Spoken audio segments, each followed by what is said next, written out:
Thank you guys all for coming and spending a few minutes with me today to talk a little bit about solutions to systems. So we're going to pull things up a little bit. We've been talking very deeply about metrics and data and processes around those things. I'm going to talk a little bit about how attribution actually fits into a larger picture. And I know this is called the soft underbelly of the day. You guys all just came out of lunch, so you're really fixated on your phones and ready for a nap. You're not too excited yet for drinks, so I'll appreciate any attention that you'll give me, and even if a couple lookups from your phone. By the way, do you know the average person looks at their phone over 200 times per hour? Yeah. 200 times per hour. It's crazy. Anyways, so we'll start off with a little something just to get us thinking. A little pop quiz. Does anybody know who this guy is?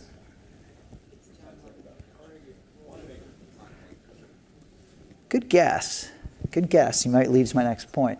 It's actually not. It's Benjamin Harrison, who was the 23rd president of the United States, who lived, interestingly enough, right at the same time John Wanamaker was doing really interesting things for marketing.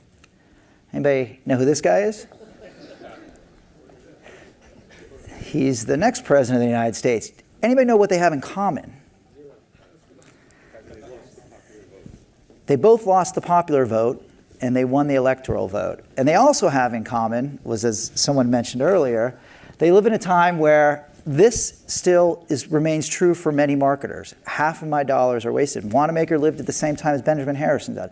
So although many things have changed, obviously the tenor of our presidential elections, which, by the way, Benjamin Harrison never left his house to campaign. He led a front porch campaign where people came to him to listen to him speak. Pretty interesting. But so the more things change, the more they stay the same. We still have challenges on the marketing side, understanding what works and what doesn't, hence conferences like this, right? This was a survey done just a year ago of CMOs, right? Of Fortune 1000 companies, 71% of CMOs said they couldn't quantify long-term marketing impacts of their marketing efforts on sales, and 64% couldn't quantify short-term. So obviously this is still an issue, right? I mean, we're talking about it today. We're talking about what the challenges are around that. And beyond that, there's a struggle to understand, but there's also lots of barriers. And I actually heard this in multiple panels this morning about organizational differences. There's organizational barriers to derive those insights as well. Different groups, not only based on media verticals, but different groups have different demands. They have separate strategies, separate goals, independent sets of results they're looking for.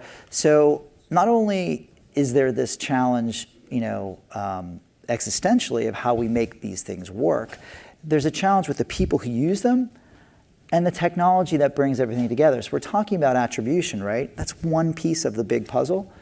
There's all these other pieces out there too that actually are part of activating a marketing plan, evaluating a marketing plan, making sure that that works.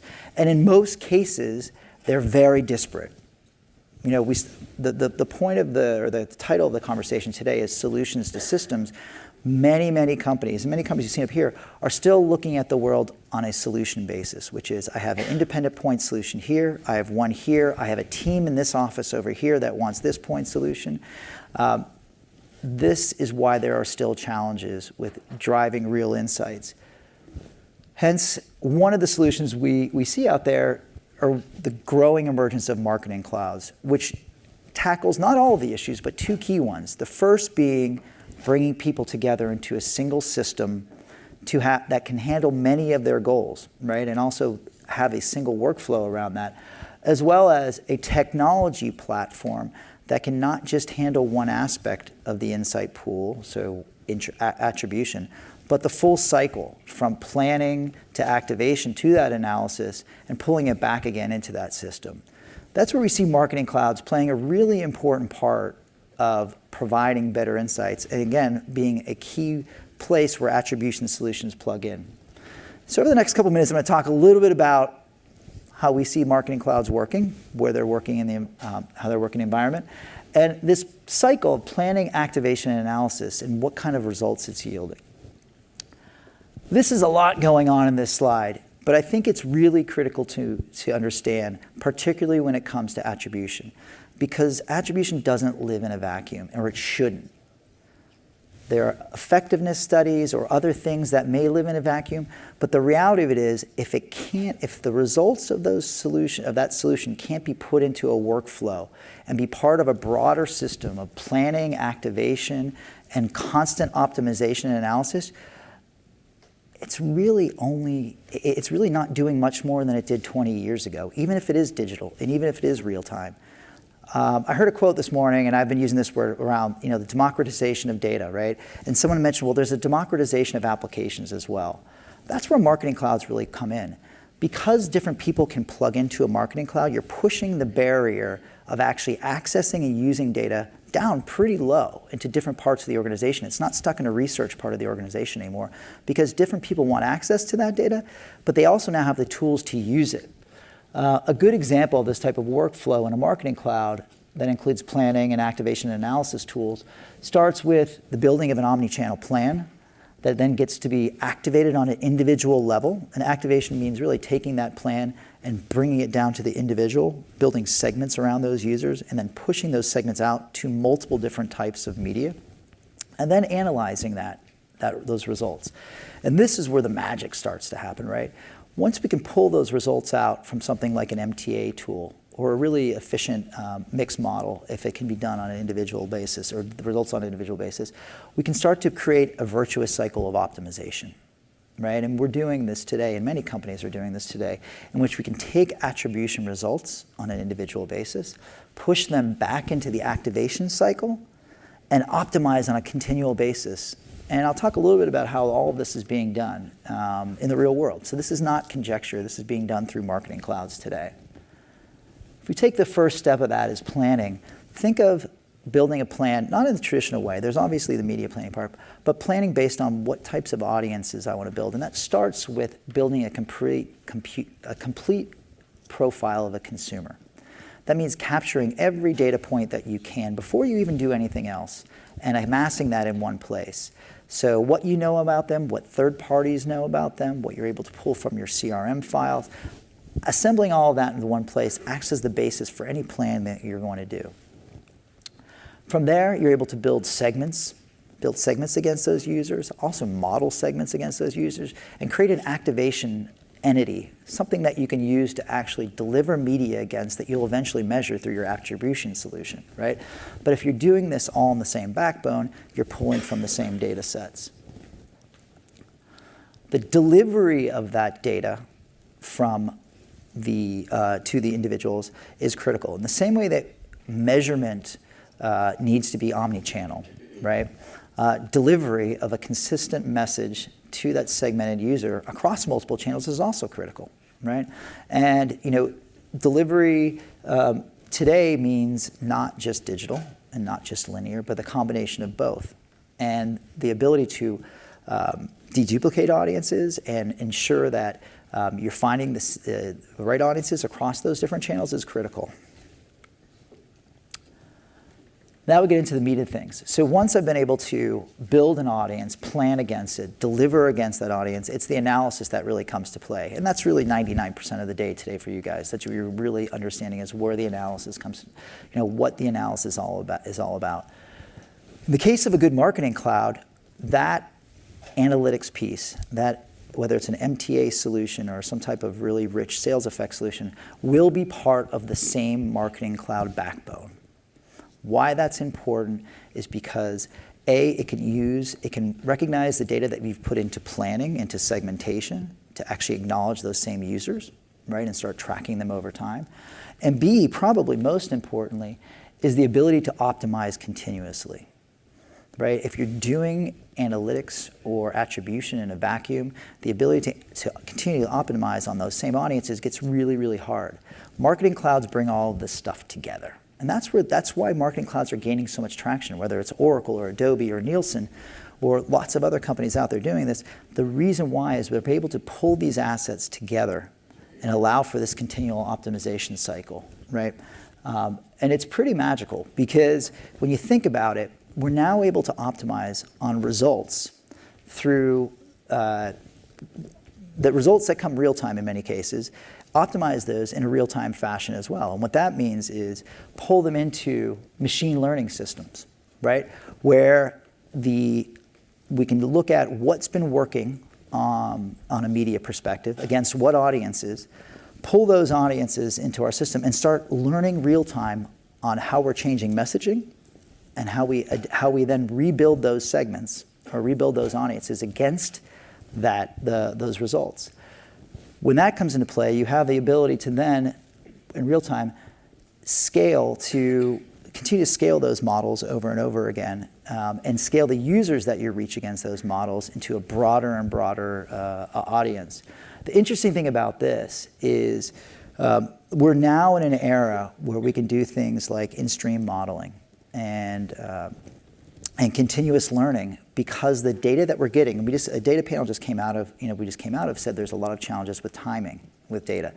Well, in a lot of cases, if an attribution solution and a cloud are working off the same backbone, a lot of those timing issues, particularly and specifically around digital media, go away, because they're working with the same data sets, and you're not waiting for a feed from one place to another. You're actually just passing IDs back and forth. That's where ID management comes into play, and very important to have a stable ID management system. But the reality of it is, when you're able to do that and have an ID, that the same ID is used for targeting, for activation, for analytics, you're able to then make that optimization cycle happen very, very quickly. So when you think of the cycle, and the cycle that we're driving here, the ability to activate that, push through the data insights, and optimize becomes critically important, very important, and also it's only can be done through clouds, right? There are people who are out there trying to patch together different systems, but every one of them will tell you that things that run on different infrastructures have timing lags. Right? And the real beauty of being able to optimize an attribution solution is the fact that you can push it in real time and be able to get those results pushed back through the system. I'll give you an example of how this is working in the real life. So that sounds great, lots of neat PowerPoint slides. Is anyone actually really doing this? Yes, they are. And we have an example of a case study of a multinational CPG company. This was in the press recently, so I can say it was Kimberly-Clark. So they sell lots of stuff, paper products. And we work with them through different parts of a marketing cloud to actually do exactly what I just laid out, which was take individual results from a multi-touch attribution solution, drive them through an online learning system, an online learning algorithm that optimized what the results for those system was, and then continuously upgrade the media targeting that they did against those results. So think of that virtuous cycle going through. The results were real. They sold more products, and that's the bottom line. Someone mentioned on the last panel, the metric that needs to be standardized is really the results metric, right? When we start looking at metrics like this, when you're delivering 10x ROI versus previous tactics and selling millions of more products, it shows that optimization and attribution solutions can be more than just analytics. They actually help to truly impact sales, and in particular can do so in a real-time way. So, again, real stuff happening in the real world and delivering real results.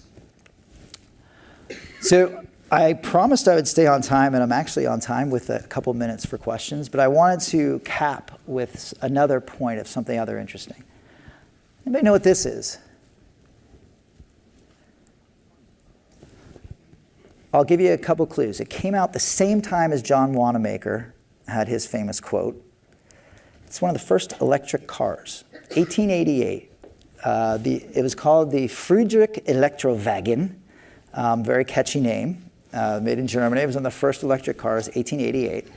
And if you think about where we have been able to progress, this was our next evolution of the electric car. It only took us over 100 years to get there, but we had started back then. So if you think about it, all hope is not lost for marketing attribution. If we can make it from there to here in that period of time, it seems like we should be able to do that with attribution as well, right? And I think just like the electric car, almost all of the development has happened in the last 15 years. I think attribution could be the same. So although Wanamaker had a problem in the 1880s, I think most of the development will happen in the last few years in the same way Tesla was able to catch up in these few years. So that is it from me from the formal part of this. I have a couple minutes for questions, so I'm happy to answer any that you guys may have. Hi. It seemed like a lot of the attribution was focused on digital touch points. How are you bringing TV into the fold? Yeah, it's a great question. Digital, particularly when it comes to real-time optimization, is really the focus of what us and most marketing clouds are doing. The linear stuff, as you've heard earlier, the delays in timing on the delivery actually have less an impact on that real-time cycle. It is being used, but I would say until there's a preponderance of return path data, which is starting to actually come into play in most cases, or in many cases, I think you're probably 18 months to 2 years out from that being part of the continual cycle, but it's in the works, right? And again, it'll be based on getting more data directly from those devices, whether it's a set-top box or directly from the viewing device itself. But linear TV in particular, I think will be the first to be able to be pulled into that system. So I have a question because there's so many other clouds out there. We've, as an attribution vendor, we have had a horribly hard time working with Nielsen. Data's slow, isn't complete. The promises made about Chorus and what we were going to be able to do with planning with the acquisition of Point Logic and so forth haven't materialized. Lots of asterisks around coming soon, coming soon, coming soon, never arriving. Why expensive? Yes, someone else chimed in. Why would we go with you instead? And this is, I guess, your chance for the commercial instead of TubeMogul was just acquired by Adobe, Oracle, IBM. There's so many other people that potentially could be easier to work with and have lots of data too. Sure. Who are you with? My name is Rex Briggs. I'm CEO of Marketing Evolution. Yeah. Oh, cool. A competitor. Awesome. I can say I'll take a little bit of my Nielsen hat off and put my startup hat on. So I came from a startup into Nielsen, and one of the reasons why they acquired us was specifically because of comments like that. They'd been seen as slow moving, not aggressive in this space, couldn't get their act together. So they bought my company, all right? And we have become the core of the Nielsen marketing. I started a company called Exalate. We're a digital data company. Nielsen has a few key drivers that they are really focused on. First, moving from panel to census. And they are doing that in linear TV by cutting deals with people like Dish and Direct, which have been all over the news, as well as going into the big data world with companies like mine. So we process over 5 trillion data events each day. We're running 7.4 billion model iterations every hour. On our real-time learning models. So we've now moved into the bigger scale, to moving those guys to bigger scale. The second part is to become more agile, right? So we want to not be seen as that kind of company. We want to be seen as a company which can be more agile and more flexible and work with more types of companies. The Marketing Cloud is an open system. So we work with 230 third-party partners. Everyone from media companies like TubeMogul, which you mentioned, to people like Adobe and Oracle, and Google, Facebook, AppNexus. All of those are partners in our platform. We work with third-party apps like Rich Relevance and RevTrax and lots of others that plug in. So not a complete answer to your question, but we're changing. We're aggressively moving to be better. In cases where we may be quasi-competitive, yeah, are we going to promote our own MTA solution, our own mixed model solution over others? Absolutely. We'd be crazy not to. But the Oracles of the world are putting walls up and closing things down. We're being much more open, we would have to say. So my pitch is we're more open, we're moving faster, we're being more aggressive, and we're trying to address marketers' needs. We've closed 24 enterprise platform customers in the last 6 months from 0 beginning of the year. So we're going from a stop-start to going out and beating guys like Oracle. So we feel good about it. I think there's one more we do, or you want to go? We were to keep on schedule, I guess. All right, thank you very much.